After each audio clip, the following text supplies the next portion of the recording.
Hey, it's Don in Mackinac, Illinois, and Ernie Parrish was kind enough to mention me in his comments on his post or his thread about tuning game. What's your tuning game? And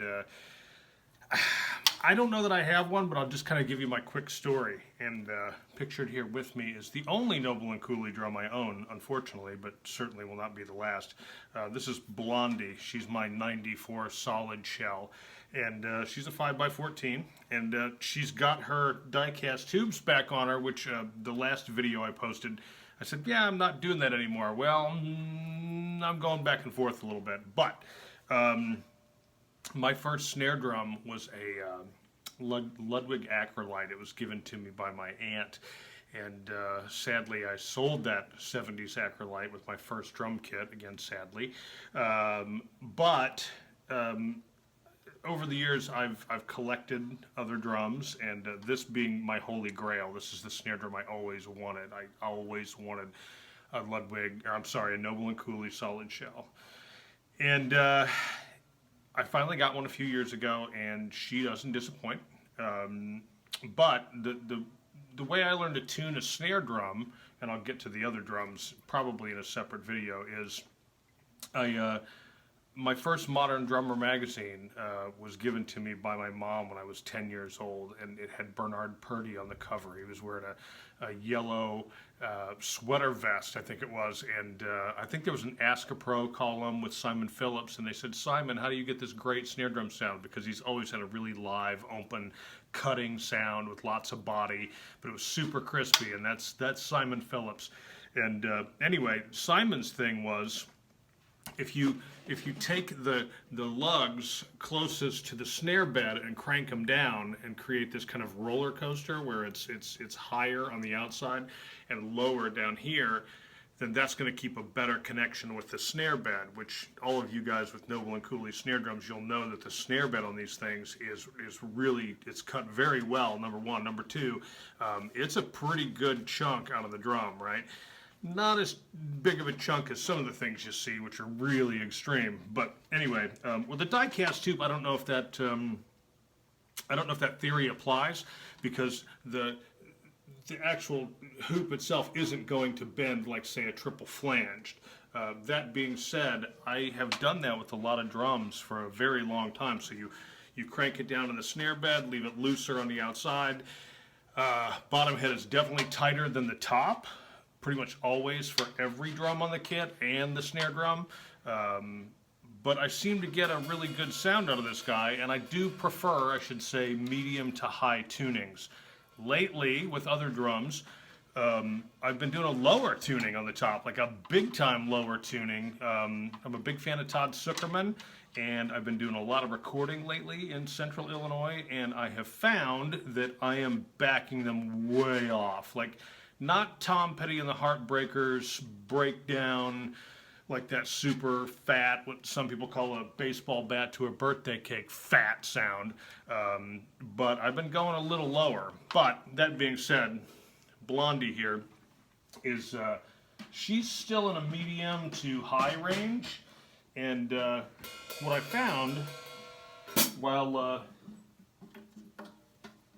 doing the, let me raise this guy up a little bit.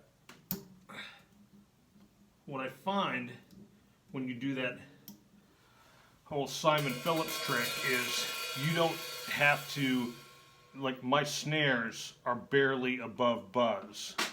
So it's not hard to turn the throw off on or off. They just lay on the bottom head. So there's tons of crack, but there's tons of body as well. If you go too tight, that's actually not bad either. Yeah, that was not what I expected. I expected to choke a little more, but that's a really loose, rattly sound.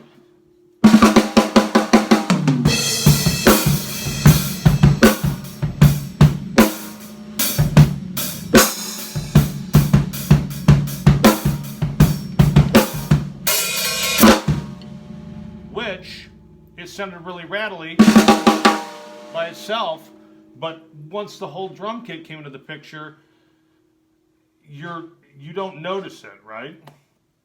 And so that's a lesson to everybody. Like, you don't have to keep your drum like as tight as can be. Although that sounds great. That's a great rock sound right there. Once the rest of the band starts playing and the amps go up, maybe it's going to sound too tight. It's going to sound too much like a piccolo. It's not going to take up as much headroom. So sometimes you can back off your snares.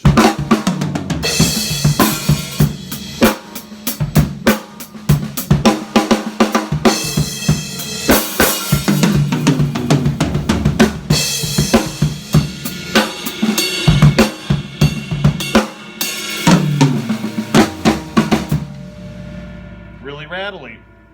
Try it sometime with your own drum. And now I'm going a little tighter.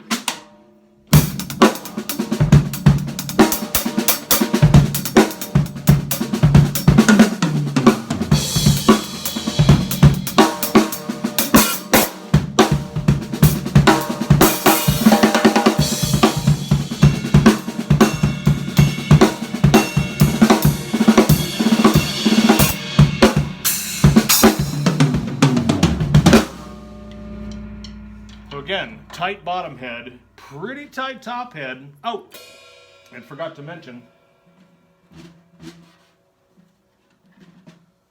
I don't use moon gels, never have, don't love them, I'm old school. This is gaffer's tape, and it's just rolled up a little bit, and I attach it more to the rim than I do to the head, right? There's actually two pieces on here, but I like that. That works for me, and if I need a little more, I just kind of roll it this way a little bit. But most of the time it's really stuck to the rim. And I don't mind cleaning my rims once a year and, you know, taking a little steel wool to it or Goo Gone or both. But that, like I said, that works for me. I like the snare drum to ring, and I've always been that way. I'm not a zero ring guy. I'm not, I don't like moon gels all over my drums. You know, if I have to tune something down and get some of the weird overtones out of it, I don't mind putting gaffer's tape all over that thing. I don't. I don't know. I don't know what my thing is with moon gel, but I'm not a fan. I like the drum to honk, and maybe it's from one headline.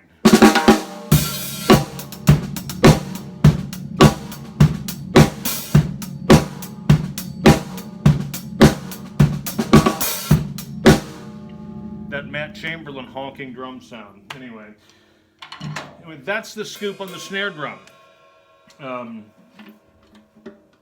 Real quick, I'll just do this.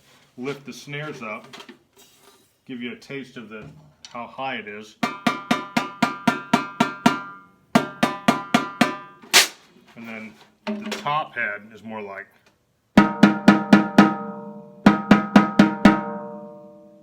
Again, much lower. Anyway, I hope that helps. I hope that wasn't too self-indulgent. It is a long video, and I apologize.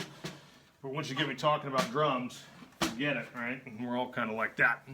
Anyway, thanks for watching. And Ernie, again, thanks for the shout-out. I'll talk about toms at a later date. You guys have a great Christmas, and I'll talk to you soon.